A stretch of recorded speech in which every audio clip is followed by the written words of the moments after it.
Trust is one of the most important things that we can deliberately nurture and grow. However, we tend to have a flawed understanding of what it means to trust. For most, trust is viewed as something we may choose to do periodically, something similar to an act of faith. Yet in truth, trust is something we are doing all the time. We are never not trusting. As you will discover in this recording, what is important is to get clear on what we are trusting in. So in what different ways may we be placing our trust? And how might this benefit us or hinder us from experiencing our greatest joy and expression? Well, let's first begin by using an example. Let's say a woman goes for a job interview.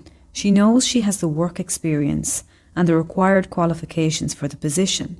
She feels capable and trusts in her ability to give a good interview. She also trusts that great outcomes are always unfolding for her and that this interview is no exception. And that regardless of how this job interview results, she knows the perfect position is either hers or making its way swiftly towards her. Now let's take the next scenario. We have the same person with the same work experience and the same qualifications going for the same interview.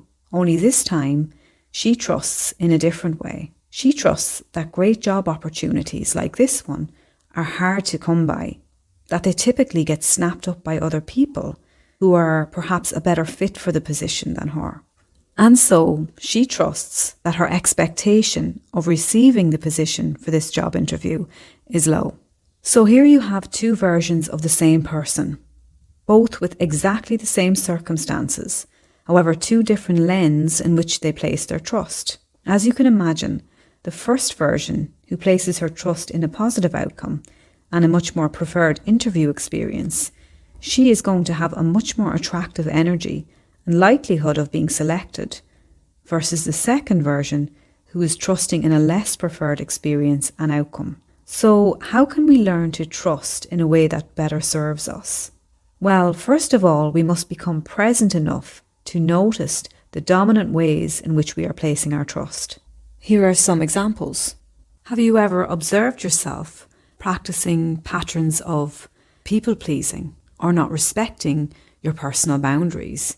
Because if you do, you trust that you will be rejected or potentially ridiculed by other people.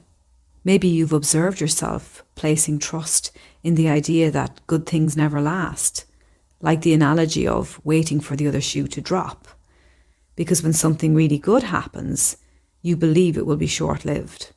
Or maybe you've observed yourself trusting that you need to, in a sense, wear a mask in your day-to-day life, one which allows you to feel good enough, important enough, and significant enough, because this way you trust you will be accepted and liked by other people. But what if you were to place your trust through a lens where you could speak your truth?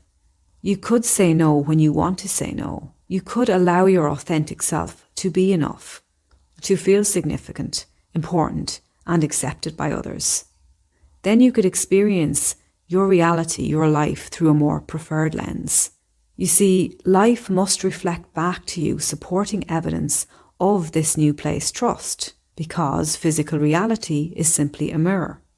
And it makes no difference to this mirror which lens of trust you choose.